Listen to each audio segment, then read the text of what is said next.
Chisholm never planned to be popular. She only wanted to survive her final year in secondary school, quietly, without drawing attention to herself. But in a place where reputation meant everything, quiet students were invisible. Tunde was the opposite. Tall, confident, and admired, he moved through the school compound like someone who belonged everywhere. Teachers trusted him, students respected him, and when he spoke, people listened. It was during a hot afternoon under the mango tree that the lie was born. Tunde suggested it casually, almost like a joke. What if they pretended to be together? Just for a while. Just long enough to change how people saw them. Chisholm laughed at first, but the idea stayed with her. And by the end of the day, she agreed. The very next morning, everything changed. They walked into school side by side, closer than usual. Whispers followed them. Eyes turned. Phones came out. By lunchtime, everyone knew.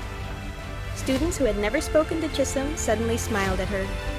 Teachers looked at her differently. And Tunde, he enjoyed it more than he admitted. Popularity arrived quickly, and it was intoxicating. But lies have a way of growing roots.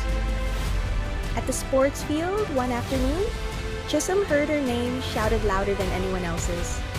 It was Tunde, cheering her on with genuine excitement. For a moment, the world faded, and something unfamiliar stirred in her chest. That night, she couldn't sleep. She kept asking herself the same question. When does pretending become real? The answer came too soon. During a crowded school assembly, a single question shattered everything. Someone asked how long they had really been together. The silence that followed was heavier than noise. Chisholm felt her throat tighten. Tunde couldn't speak. In that moment, the truth fell apart in front of everyone. By the next day, the cheers were gone. So were the smiles. Students whispered again, but this time with mockery. Friends disappeared, and popularity left as quickly as it came. Chisholm walked the school corridors alone, carrying a shame she never asked for. Tunde watched from a distance, realizing too late what the lie had cost them. That night, he wrote a letter. Not to explain, not to excuse himself, but to apologize. Fate placed that letter in Chisholm's hands by accident. As she read his words, her anger softened into understanding. For the first time, she saw the boy behind the confidence.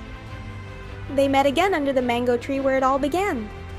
No lies, no pretending, only honesty.